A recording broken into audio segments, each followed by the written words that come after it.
መጽሐፍ ቅዱስ ብቻ የሚለው የፕሮቴስታንት አስተምሮ ከምን አንጻር ነው? መጽሐፍ ቅዱስ ብቻ ሲባል ከምን አንጻር ነው የሚለውን እስኪ በትንሹ ለማየት እንሞክር። እንግዲህ በ16ኛው መቶ ክፍለ ዘመን ከተነሱ ሪፎርመሮች መካከል እንግዲህ አምስቱ የፕሮቴስታንት ሶላ ወይም መሰረቶች አሉና ከነሱ ውስጥ የመጀመሪያው መጽሐፍ ቅዱስ ብቻ ነው የሚለው ሐሳብ ነው።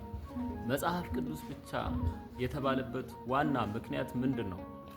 እንግዲህ በትርጉሙ እንደምናየው መጽሐፍ ቅዱስ ብቻ የሚለው ሐሳብ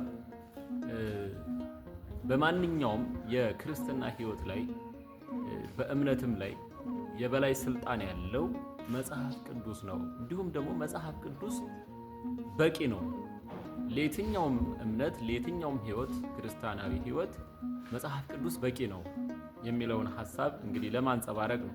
ከዚህ ጋር ተያይዞ የቤተ ክርስቲያን ትውፊት ወይም ስርዓት ወይም ወግ፣ ልምድ፣ ባህል አያስፈልገንም የሚል ሐሳብም አለው እና እዚህ ጋራ ምናልባት የትኛውን የመጽሐፍ ቅዱስ ክፍል መሰረት ያደረገ ነው ለዚህ ሐሳብ እንደ መጽሐፍ ቅዱስ ሐሳብ ማስረጃ ብለው የሚያቀርቧቸው አሉና ከዛ ጋር ተያይዞ እስቲ አንዳንዶችን እናያለን።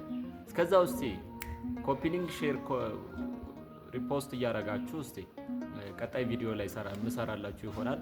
አበረታቱ ክርስቲያኖች ሁላችሁም፣ ፕሮቴስታንቶችም፣ ክርስቲያን ኦርቶዶክስም ሁላችሁም በቅንነት ቪዲዮን ሪፖስት፣ ሼር፣ ኮፒ ሊንክ እንድታደርጉልኝ ይፈልጋለሁ።